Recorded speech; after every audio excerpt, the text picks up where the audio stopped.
Very much indeed for a remarkably lucid and comprehensive review, which I think complemented very well the discussion on defence and security issues which we had this morning. Now we have half an hour for questions, gentlemen. I wonder if the Minister would like to comment on, much comment has been made about the differences between some of our European Union partners and the US policy towards Iraq, whereas Britain appears to be fairly closely in line with Washington's view. But on the issue of Iran, where it seems that the European Union as a whole is developing a rather different stance. I'm thinking particularly of the outstanding issue of the Iran-Libya Sanctions Act, and whether you might like to comment on the fact that Shell has announced this week it's going to forge ahead with its South Pars oil field, which is obviously throwing into question the whole ability of the American administration to maintain that position on sanctions. And if that falls apart, then the policy on Iran obviously is going to be seriously in question. Thank you. Let me preface my reply, Jeffrey, by saying that one of the fascinations to me yesterday at the EU-GCC meeting was that it was so unlike any other EU meeting. It seems to me that whenever I attend any EU meeting, that the 15 flags around the table are an invitation for every one of those behind the flag to speak. And the self-discipline of the GCC was exemplary. Maybe we ought to bring some of that discipline into EU affairs. It's a great relief not to hear 15 particular speeches, all of which tend to come out in the same direction, but you've got to go through them. Iraq and Iran. I think the essential difference, and we're talking privately on Iraq, was the difference between ourselves and France as to how we should handle the crisis and how we develop relationships with Iraq in the future. I find, I'll be frank, the French position difficult to understand. They say they share our objectives, and that is that Iraq should be free of its weapons of mass destruction, that it should comply with Security Council resolutions. Indeed, they make the point that if that does not happen, then this will be a very significant blow to the United Nations and to the international community. My difficulty sharing their objectives, our objectives, is how do they achieve those objectives if in fact they put all of their eggs in the diplomatic basket? And I think there was a real difficulty in their position earlier this year. Because let's be frank, that without the threat of force, there would have been no Kofi Annan agreement on inspection. That would not have happened. And Kofi Annan said that himself and acknowledged that. The French at the Security Council afterwards said that without that threat of force, then I think we would not have made the progress. And it's always a difficult position, but to actually threaten the use of force enabled us to achieve an objective without any loss of life. And that, again, if you like, is the paradox that is in the situation. I also fail to understand, and I'm being candid here, how the French can conceptualize a partial lifting of sanctions in a way that is consistent with the United Nations Security Council resolutions. The resolutions talk about compliance with the Security Council resolutions. The French seem to be suggesting that you could have half of that and then start to make sort of less than that percentage and make some progress in lifting sanctions. I don't think that is logically, coherently a possible position. And for that reason, it does seem to me that there are real difficulties, that you send an amber or a green light to Baghdad, which then is misinterpreted and used in particular sorts of ways. And if you look at the crises that we had last autumn and the one in February, then the real reason for the difficulties, I think, was the breakdown of the solidarity of the international community. As soon as that signal went to Baghdad, then we were tested because of that. We have to look for a way in which we can try to bring back the international community towards consensus. That is going to be more and more difficult. This is one of the reasons, but not the only reason, we concentrated on the humanitarian aspects, the Security Council Resolution 1153, and also the conference that we held here. There is a need to look maybe at the sanctions regime and how it works. One of the fascinating points made by the NGOs, they talked about the non-governmental organisations on the ground, talking about the lack of cooperation from the Iraqi government. Another very interesting point they made was the extent to which we've created a sanction system that actually puts all the power into the centre in Baghdad. We've got rid of a market in economics, we've got rid of a market in politics, and everything has to go through Saddam Hussein and a small number of advisors around. And some of the NGOs were saying, is it possible to have a sanctions regime which loosens up that degree of central control? Maybe we have to think imaginatively and constructively about looking at some of those issues. And one of the things that I'm very conscious of is that we cannot simply sit back and wait for the next crisis, because the next crisis will inevitably come. And when it does come, we ought to be ahead of the game rather than responding to that particular game. And again, we also have to think constructively. But I think there is, in the United States, a very extensive debate going on about their Iran policy. We want to try to influence that, and the European Union's cautious approach, I think, is a very good way of influencing the position that the United States is taking. So I look forward to a greater convergence there and potentially a greater openness in terms of the relationship. I remember when I was in the Foreign Office doing your job, it seems like eons ago, it was actually 10 years. One of my colleagues went to what we then rather condescendingly called a third world country, a Commonwealth country, and his stately progress from the British High Commission to the President's office was considerably disrupted by a dreadful bank robbery in which several people were shot dead in one of the main streets. And he was delayed. The President of this country apologized to him and said, it just shows you how civilized and westernized and like you we are becoming. And, you know, when I go to the Gulf, I don't have to worry, as I sometimes do in London, about walking down the wrong street, meeting the wrong bunch of yobs, seeing a lot of drunks hanging around, being mugged, as you know, my partner had her handbag stolen on a train yesterday. You don't get that in the Gulf. And I had the advantage when I was Foreign Office of travelling through Eastern Europe, which is my other responsibility, but maybe yours, in the days before the Iron Curtain finally fell. So one knew what it was like to visit oppressive regimes. I think the Shapley system has its own historic validity, just as our system does. But what you do not see in the Gulf is the abuse of human rights of the kind that we used to experience behind the Iron Curtain. And I'm very glad, if it is indeed the case, that there is now a meeting of minds on this, what threatened to be quite a disturbing issue of human rights, and that there is greater understanding, as you and your colleagues have had a chance to visit the Gulf more. I think that's all to the good, because I have to say, I used to stoutly defend our willingness to take in all the ragtag and bobtag and flotsam and jetsam of international rabble-rousing into our country. It may be the same official that drafted my speech, drafted that passage in yours, but I never particularly believed it. It seemed to me we were the mugs of the world to accept Dr. al-Masari, to name but one, who've gone to Aden. And there's no international law that actually requires us then to give safe haven to someone who's already found a safe haven.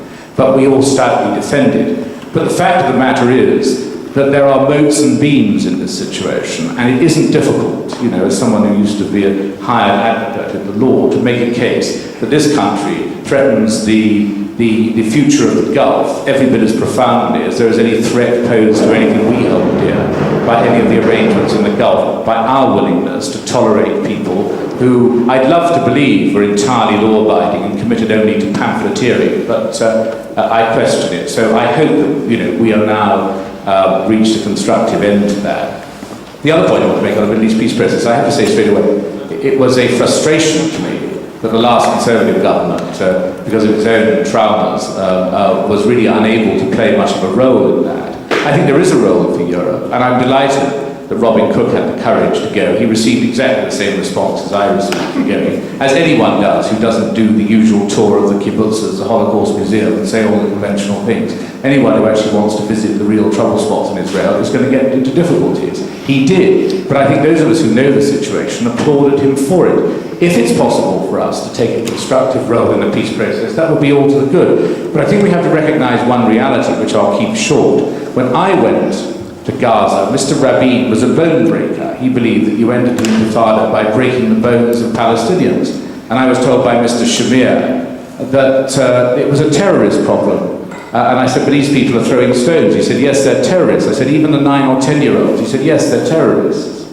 Now, against that background, there was some enlightenment, but the assassination of Rabin, who saw the light, and the inability of Peres to command the support of the Israeli people. Peres is a fine man in many ways, but they didn't believe they were safe with him, allowed Netanyahu, a sort of 30 years younger Shamir, to come in. There can be no doubt that the peace process is being derailed, first of all by Netanyahu's unwillingness to accept the obligations entered into by the government of Israel as led by Rabin. And secondly, the unwillingness of the United States for domestic political reasons, also known as cowardice or the tail wagging the dog, to actually take on the lobbies that exist there. So the only role for the European Union and the only role for Britain is to try and balance up that imbalance. And I come back to the point, the relationship between Israel and Europe is in many ways a more profound one than the relationship between Israel and the United States. It's a subvention of political support from Israel, from the United States to Israel, is very great. But when you look at Israel's trading relationship, Israel is treated as it seeks to describe itself,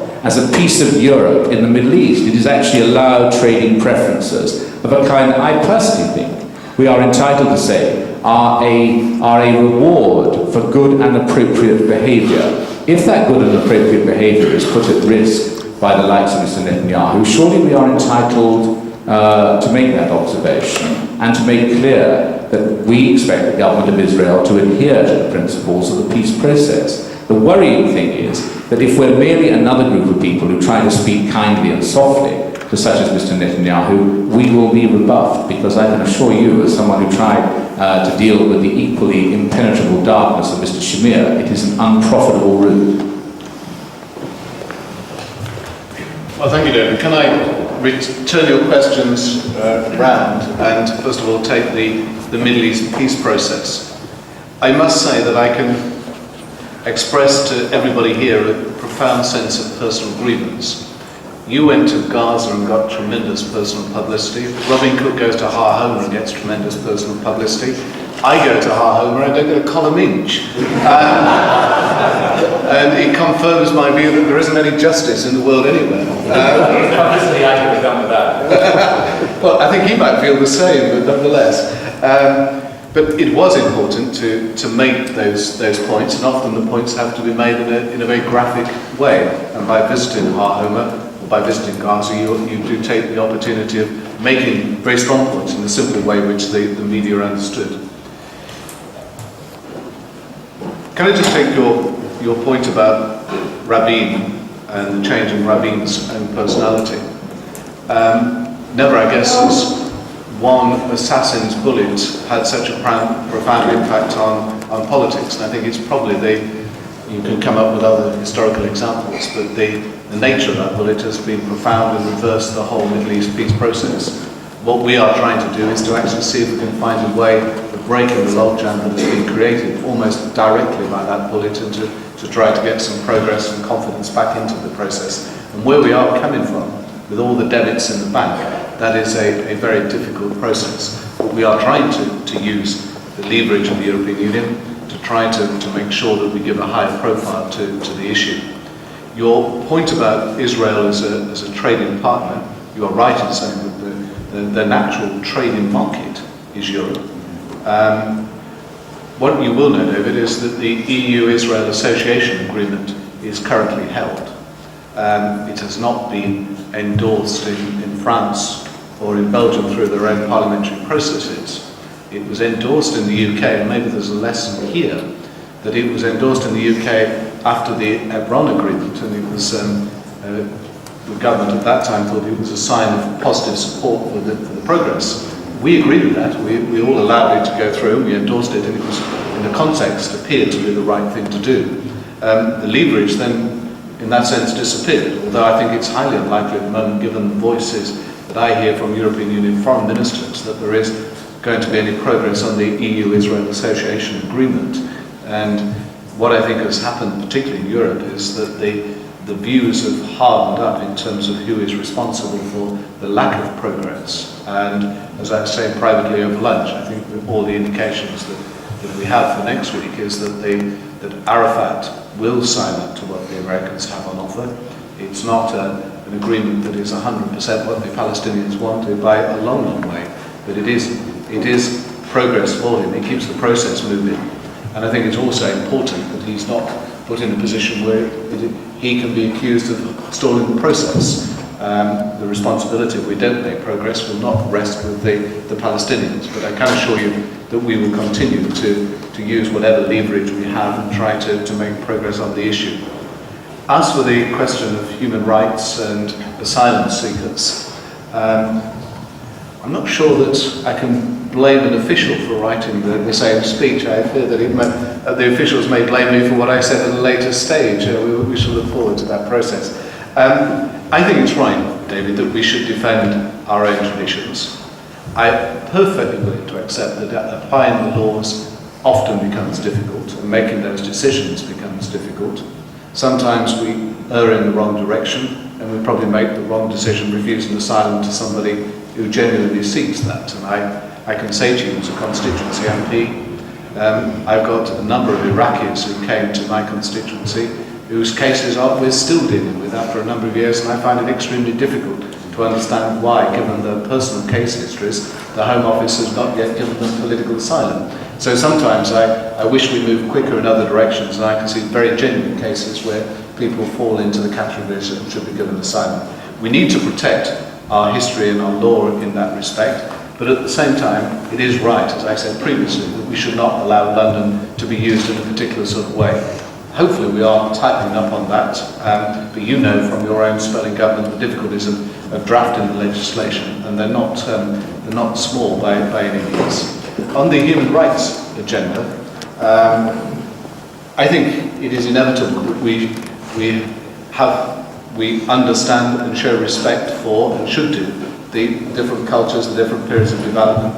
That this was the point that I was saying. I think within the framework that provides, then it is possible to raise the issues to which I referred. And I think we have started to develop a relationship in that sort of way. And I think the discussion that was held yesterday, EU-GCC, shows that that is possible. There was a very frank discussion, and I think if you talk to all of the ministers involved, they were pleased by the nature of the discussion. And we took some criticism. It wasn't just one way. We took criticism the other way around, and I think that is a very good sign of progress, and we will continue to work on that. Dr. Jonathan Jonathan Ireland, the Director of Studies here at the Institute. Minister, you said at the beginning of your speech that there was a tendency in some European countries to try to drive a policy, a common policy, that somehow is different from that of the United States. You have sort of expressed your personal preferences against it. Now, we've heard from the gentleman before in a long speech, and we've heard from our partners in the Middle East, a tendency precisely to, and a desire to look upon Europe as essentially putting forward a different policy from that of the United States. So what is it in the end? Is it a policy that would be different and rectify what we consider as American mistakes in the region? Or is it a policy that goes along with that of the United States and tries to somehow influence it from behind the scenes? Which one is it likely to be? And related to that, would you support, would the government support, the private members' legislation put in the previous parliament about crimes committed on British territories that do not by British citizens, but relating to terrorist acts in other countries, namely the suppression of international terrorism that was put in the previous parliament but never enacted? I think, Jonathan, your final point is covered by the review of the law and the consultation that the Home Secretary has set in force, and I think that it is much the best way of dealing with through government legislation and to look at those issues, and it relates back to David's point. I don't feel that we should be in a position on foreign policy where we say, because the United States hold this position, we either have to agree with them or to hold a position that is diametrically opposite. I think we should be looking for what is the best position from our own perspective, and if we're working with our European partners, looking for the best perspective within the European Union. There are some issues in which Europe will lead because Europe has a much greater interest than the United States. I think, for instance, earlier this year of Algeria, and the nature of the relationship between Europe and Algeria is a much closer one than Algeria and the United States. Algeria has hardly popped up on the United States foreign policy radar. it is an issue that is of some importance in Europe. So there will be differences. There will be differences in terms of priority. I don't want us to be in a position where we are instinctively rejecting any American position, nor do we want to follow that slavishly, nor do we need to be in competition, Jonathan. And what I was saying about the Middle East peace process is that whenever I talk to anybody within the Arab capitals, the argument for a European role was not actually in competition, but it was to try to get the Americans to do something on the peace process. There is a role that Europe can play that is seen and defined, but it's not a competitive role, and that was the point that I was trying to make, because if we have too many peace processes, we'll make no progress. It is a case of trying to support that, to kick-start it, to give some backbone and weight on occasions. And talking privately and frankly here, let me say that we have taken a role that has made it very clear from Europe and from the United Kingdom to the United States that the figure for further redeployment that is on the table and is part of the American current offer is a figure below which Europe would not move and is the very minimum that the Palestinians could accept. And we have constantly repeated that message. Now that, I think, is a very important message on behalf of the Palestinians, on behalf of the Gulf countries, and on behalf of Europe, that we have a distinctive position there. We can say it privately, and it reinforces what the Americans are going to put on the table. So that is the role that we can play. It's a complementary role, and not necessarily a competitive role. I have 2 points very quickly. The first one, I do believe that Mr. John Reid yesterday said something on those lines, that we are not going to wait for the problems to come to us, we are going to go to the problem. First of all, I wonder if you share this kind of general statement. The second, how about going to the problems without having a master plan, at least to deliver some sort of solution? Either Gulf security or peace process. This is my first question. The second one, on the human rights issue, I do believe that the British government, the existing British government, has very clear stand on the Kuwaiti POW in Iraq. I wonder if you can give us a general account of your partners at the Security Council, the French and others, on this specific issue. Thank you. On your first issue, you talk about the need for a master plan. So I instinctively get rather anxious about notions of master plans, and I'm not sure the historical examples are very positive. Let me say to you, I wholly agree that we should be proactive. We've been asked, and I'm sure this was is true of any European government and any British government, is what is our master plan for a solution to the Palestinian problem? What do we set out? Our master plan, which is much less ambitious, but probably very difficult to achieve, is to actually get the process moving, and to get the parties talking, and to get the parties to a solution which they can live with, and which gives them dignity and integrity. Now, those are difficult objectives. It's much easier in politics to say, this is what the solution should be. We've all been at party political meetings where we pass a resolution and believe that the world changes instantly, immediately. It doesn't, and you have to do a lot towards that. And therefore, providing those blueprints isn't always the best way to achieve our objectives. Our objectives, for instance, on Gulf security, on the Middle East peace process, is to actually work through the processes where people know what our values are, know what our objectives are, and to use that as the mechanism by which we can achieve those objectives. Now, it's nowhere near as newsworthy. It's much better to project a big foreign office or United Kingdom or European Union master plan. But I do actually believe that that is the best way to make progress. As for the prisoners of war, we continue to do exactly what the previous United Kingdom government did, and that is to say this is a crucial issue that we wish to find out and seek all the possible information that we can. We work with the Kuwaiti government, we offer whatever assistance we can, and we feel very clearly and morally that there is an absolute right for the families of those individuals to know exactly what has happened to them, and if they are safe and secure somewhere in Iraq, they should be returned to their families in Kuwait. My question was, I understand, my question was the other partner of the Security Council. Right. No, we would see progress on the Security Council resolutions to include that aspect. And we would hope to persuade our Security Council colleagues that is the case. I mean, you will have to talk to individual members or certain members of the P5 to see whether that is the case, but that certainly is the UK position, that there has to be compliance fully with the Security Council resolutions, and that includes the point that you've raised about the missing Kuwaitis.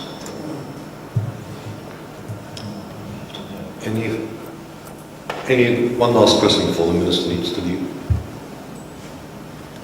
In which case, thank you very much indeed, Minister, for such an exceptionally clear and agreeably frank exposition of British foreign policy towards the Middle East. I don't think we could have asked for a more fitting way to conclude the formal proceedings of the conference. Thank you very much. Is have an opportunity for any open discussion about the conference as a whole. And when that concludes, then will be some very brief concluding remarks, and we will depart, ready to reconvene for the reception with the Prince of Wales at 6:30, about which the Director of RUSI will give a briefing in a moment. Naturally, our attention was largely addressed to the immediate threat, which is fairly definable, and only touched on in terms of the longer-term problems by Mr. Joffa.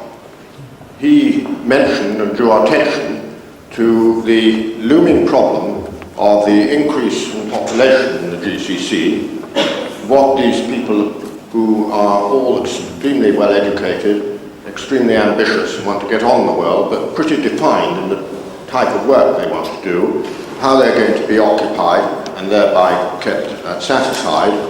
And the implication, of course, must be that business in the area has got to be developed to meet this impending demand. Now, business in any region, as we all know, is dependent, successful business and attracting outside money is dependent upon the stability of the region. I would suggest that actually the stability of the Middle East is as good as it's ever been, probably as good as it's ever likely to be. But there is this one factor looming up of how to manage this extensive population growth. Now, clearly, the one way in which it is going to be managed is to develop the economy outside oil. Oil, I would suggest, is rebasing itself now on a price of somewhere around $13 a barrel. Certainly when I talk around the oil industry, that is a general consensus of opinion that I get. I would like to ask people here, Arabs here, whether they would agree with that, and if so, what impact that is going to have on your economy.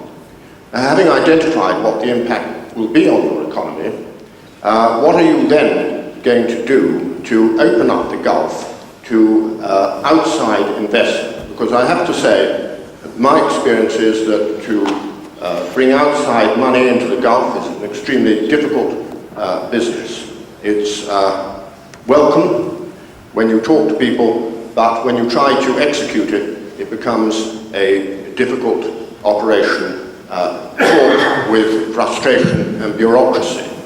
And I believe that unless the Gulf states can address this problem, open up their economies, then this long-term threat of the growth in your population is going to become something that could seriously destabilize the region. So what I would like to pose to people here, particularly to those from the Arab community, is how do you see this problem? How are you going to address it in terms of opening up your business? Because I think the opportunities are there, but it's going to be up to you to develop them and make them available for outside investment. Thank you very much. I am from the private sector, so perhaps I can shed some light on this. I think on the one hand, we can't come in and basically generalize. I think the United Arab Emirates, it is easier to actually transfer money, and money in that sense means projects, etc., to the United Arab Emirates and to set up ventures in that sense. We have an abundance of free zones, but other than free zones, of course, the more classical way of partnership, etc., is also possible. We are in the Gulf. Many of us are part of the GATT now. That will make, I think, things. It'll certainly facilitate things. We, for example, in the United Arab Emirates, have been working and encouraging some kind of transfer of technology, and that is actually taking place. We see a lot of success, for example, with a lot of Japanese and German firms that have set up and are running more or less much of their Middle East business via the United Arab Emirates.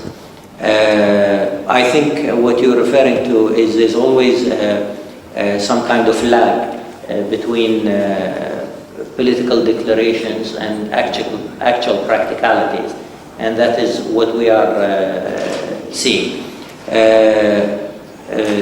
I think I agree that there are frustrations in certain sectors, but I mean, speaking in our case, in the United Arab Emirates, I think many opportunities are there, and setting up a venture or a project, etc., is not really one of the problems that we see around. Perhaps maybe in certain sectors. I mean, I don't know the specifics of the references that we have there, but we actually, just to give you an idea, I think we have about more than 500 just regional offices that are set up in the UAE.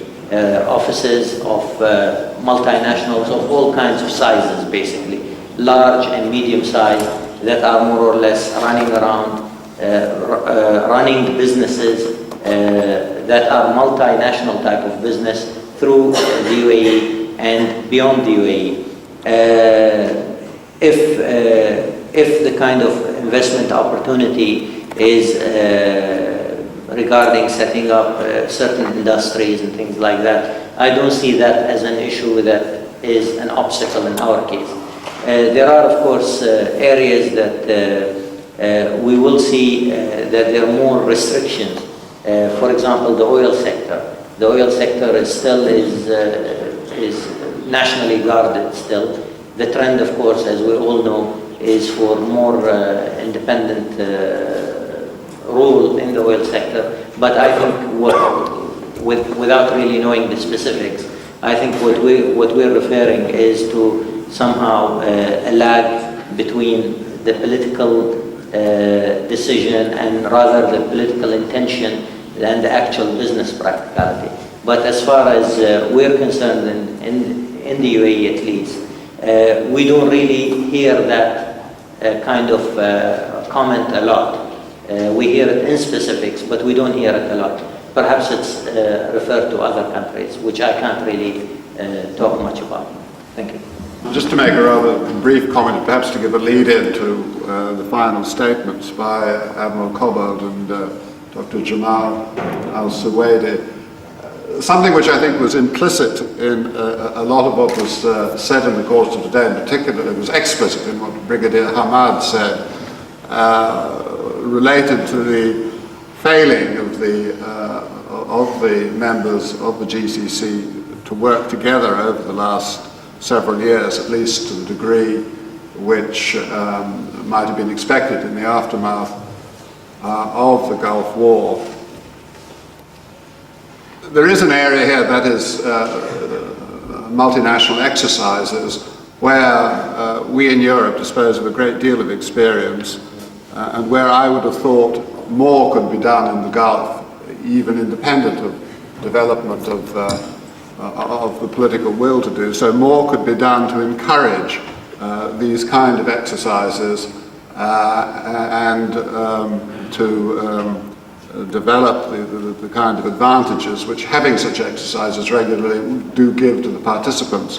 I must say, as one result of this conference, as a very specific result of this conference, I would like to see more work being done possibly between RUSI and the Emirates, but in any case between this country and the Gulf, to exchange experience on such exercises and to develop scenarios which would make such exercises possible.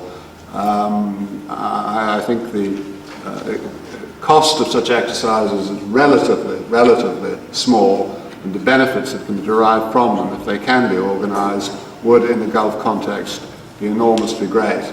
I hope that perhaps the final speakers could address that, and even if it's too early for them to do so, it is the kind of thing I would like to see discussed among the participants in this conference over the weeks and months ahead. Thank you very much. Well, I wouldn't like to be pessimistic, but unfortunately we have a problem of unemployment in the Gulf. Just to give you some figures, for instance, in the UAE, we certainly have a problem of unemployment right now, and we have over 6,000 or 7,000 unemployed locals, when the local population, the native population is not over 22% of the total population of the UAE. And I believe we'll face a bigger problem in the future unless the private sector in the UAE will try to employ big numbers of these locals.